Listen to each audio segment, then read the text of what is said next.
Hello everybody and welcome to another album review. Today we are taking a look at Red's fifth album of Beauty and Rage.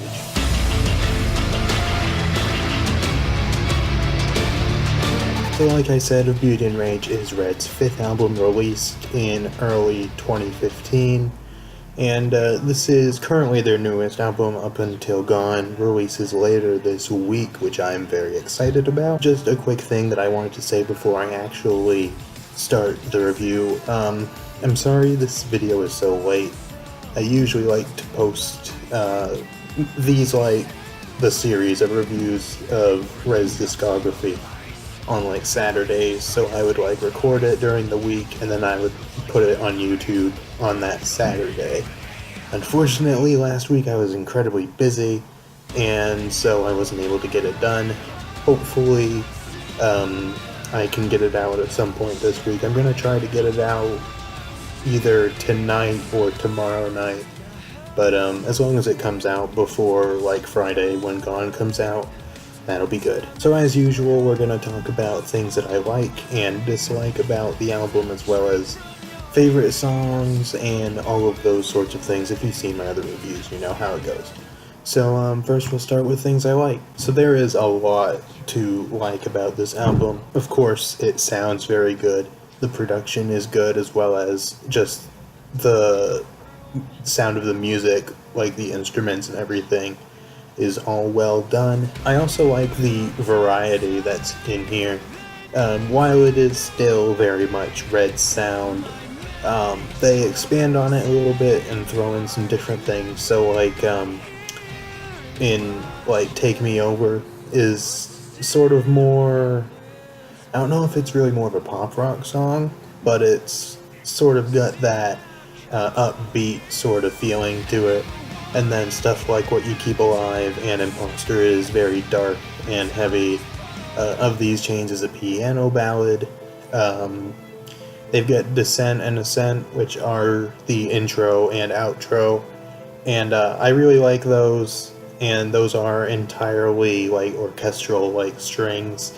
And I actually really like Ascent, which is the outro.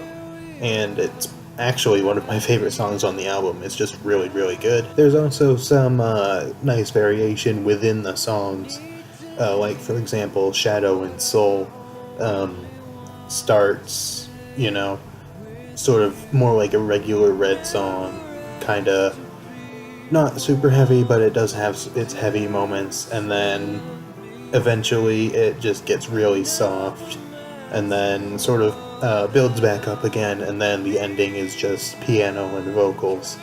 And Gravity Lies is a little bit the same way, where it's just kind of a roller coaster of intensity. And I think that's really cool, and I think that was an interesting idea on Red's part. I also like some of the electronic elements they brought in. I forget who it was exactly that they had work on this album with them, but they brought in some more electronic stuff, which I'm not completely opposed to electronics in rock music. Like Red's new album, it seems like it's going to have quite a bit of it, and I also really like the band Starset, which has a lot of electronics in it. So I'm not opposed to it, and I do like it when it's done well, and in this album I think it is done very well. It especially in like Imposter during like the verses, and then a few other places I can't really remember exactly when at the moment. That was the only one that really came to mind for me. But just sort of like stuff in the background, like in Darkest Part as well. It has some electronic elements that sound pretty cool and really enhance the feel and the atmosphere that the song gives off. Talking about the feeling and atmosphere, this album has a very good one.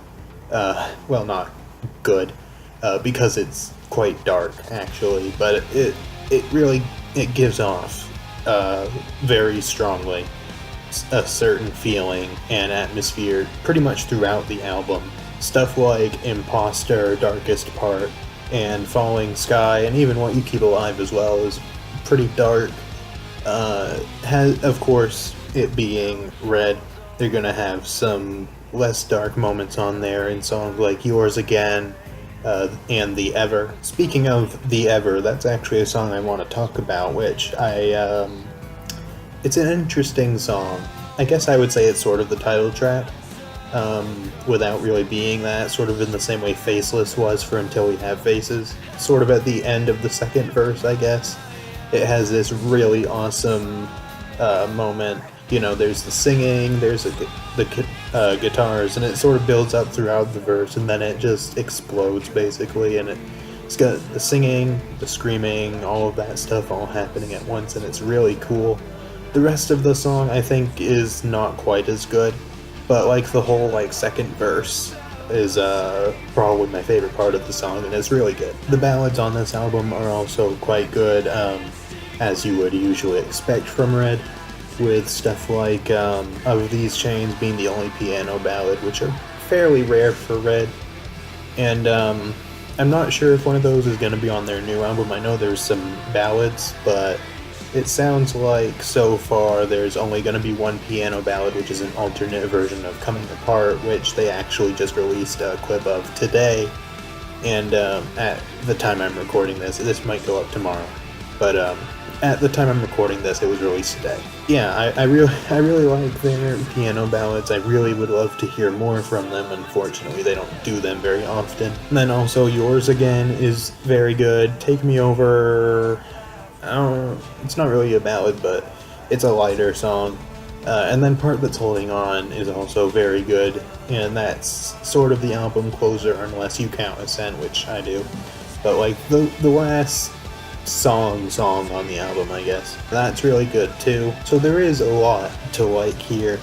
I would personally say it's Red's best album. Maybe Innocence and Instinct is almost there, but if they are like battling for number one, they are like incredibly close. But I would say that I prefer Of Beauty and Rage, as much as I love Innocence and Instinct. As far as negative things about this album, there's not a whole lot. The Forest, the instrumental, it works when you're listening to the album beginning to end, but on its own it's really nothing that great. The song What You Keep Alive, the song itself is really good, but there's this one guitar riff that plays at some point during the song, and it also plays at the end, where the guitars have a different sort of sound to them than throughout the rest of the song and the rest of the album, and I just don't really care for it. I mean, it doesn't sound terrible, but it's a little weird to have not a completely different sound, but something that sounds different, I guess. And it's not a huge problem, it's just something that I really would rather that they hadn't done and just kept the same exact sound from the rest of the album. As far as other things, there's not really a whole lot. I mean, the song Gravity Lies, like the first verse and the first chorus of the song are kind of meh, but like the rest of the song is amazing. I'm not really sure why I feel like it's so much better for the rest of the song. It just has a much more epic, really good sound to it, I guess. But it's really not that special, like when it goes through the first verse and the first chorus, but then when it gets into the second verse and onwards, it's really great. So for some reason I just can't get into the beginning of the song as much. But I think that's pretty much all the negative and positive things I have to say about this. I mean, I'm sure I could probably think of a couple more, but they're not incredibly significant, I guess. So, do I recommend the album? I mean, I said it's my favorite, so of course I do. Pretty much the only Red album that's come out so far that I don't recommend is Release the Panic, and even then I recommend that if you're a Red fan already, but just not if you're not. But it's a great album. I would highly suggest you check it out if you haven't already. I would say it's a pretty good album to start with. I think I would still say that in my personal opinion, the best one to start with is their first album, but I think you can't really go wrong with this one, really. So then we come to my 3 favorite songs from Of Beauty and Rage. Number one is Gravity Lies. I love that song. The other two a little more difficult for me to figure out. I think I'm gonna go with Darkest Part and What You Keep Alive, with special shoutouts to Imposter, Fight to Forget, Falling Sky, and Actually Ascent. So that wraps up this video. Let me know what you guys think of the album in the comments. Do you like it or dislike it? Do you think it's their best album?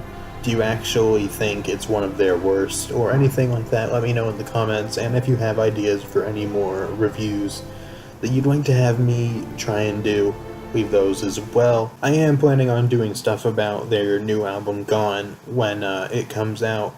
I did pre-order it. I got one of the pre-order packages with a signed CD, a t-shirt, and a wristband. So maybe when I get that, I will show it to you guys and sort of talk about what I think of it. I mean, I've already seen images of the pre-order stuff anyways, and I think everything looks great. At least the stuff I'm getting. So that's maybe not gonna matter, but maybe I'll just make it to be like, hey, I got the stuff. So expect that at some point, as well as a review for Gone, which I'll probably do that next week. I highly doubt I would do it like on the day it comes out, just because I want to be able to actually like listen to it a few times and everything. And I have heard like the samples of the songs that they've been putting on their social media. It'll probably come out next week rather than this weekend. And also, if you are interested in what my thoughts on the snippets that they've been putting on their social media is, most of them sound great. I'm very excited. There's only a couple of them that I don't like as much, but overall, sounds promising, and I'm looking forward to hearing what the rest of them are. So that pretty much wraps up the video. So thank you guys for watching, and I guess I'll see you next time.